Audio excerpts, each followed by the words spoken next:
আমি তো দুধ খাইতে পারি, কিন্তু এখন এমন লাগতেছে কেন।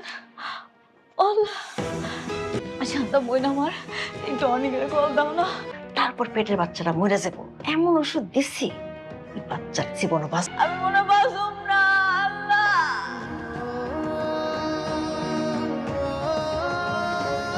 আসসালামু আলাইকুম প্রিয় দর্শকবিন্দু, আশা করছি আপনারা সবাই ভালো আছেন। আজকে আমরা কথা বলবো আপনাদের প্রিয় ধারাবাহিক নাটক গরিবের ঘরে রাজপুত্র এর চতুর্থ পর্ব নিয়ে। পরবর্তী পর্ব কি হতে যাচ্ছে, অনেক কি পারবে তার প্রিয় স্ত্রী ও অনাগত সন্তানকে বাঁচাতে, মেঘলা কি তার সন্তানের জন্য মৃত্যুর সঙ্গে লড়াই করে এই পৃথিবীর আলো দেখাতে পারবে, নাকি অপেক্ষা করছে আরও ভয়ঙ্কর কোনো পরিণতি।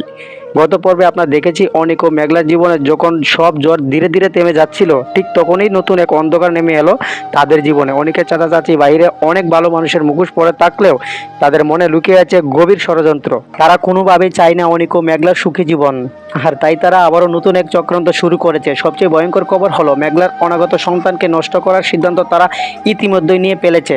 তাই সিদ্ধান্ত নয়, তারা তাদের পরিকল্পনা বাস্তবায়নও করেছে। অনেকের চাচি চুপি চুপি মেঘলার দুধের মধ্যে বিষ মিশিয়ে দেয়, অবিশ্বাস্য হলেও সত্য।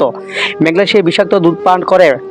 দুধ খাওয়ার পর মেঘলার শারীরিক অবস্থা দ্রুত খারাপ হতে থাকে। সে এতটাই অসুস্থ হয়ে পড়ে যে অনেককে সে ফোন করে জানানোর কিছু শক্তিও তার ছিল না। এখন প্রশ্ন একটাই, মেঘলা কি এই ভয়াবহ বিপদ থেকে বেঁচে ফিরতে পারবে? আর অনাগত সন্তানের কি হবে? অনেক কি সময় মতো সব জানতে পারবে? আর যদি জানতে পারে, সে কি পারবে সব ষড়যন্ত্রের জবাব দিতে, নাকি এই পর্বে আমরা হারাতে যাচ্ছি মেঘলাকে? এই সব প্রশ্নের উত্তর জানতে হলে আপনাকে অবশ্যই দেখতে হবে গরিব ঘরের রাজপুত্র নাটকের 4 নং পর্ব। জানিয়ে রাখছি, এই পর্বটি আগামী 7 দিনের মধ্যেই আপলোড করা হবে ইনশাল্লাহ।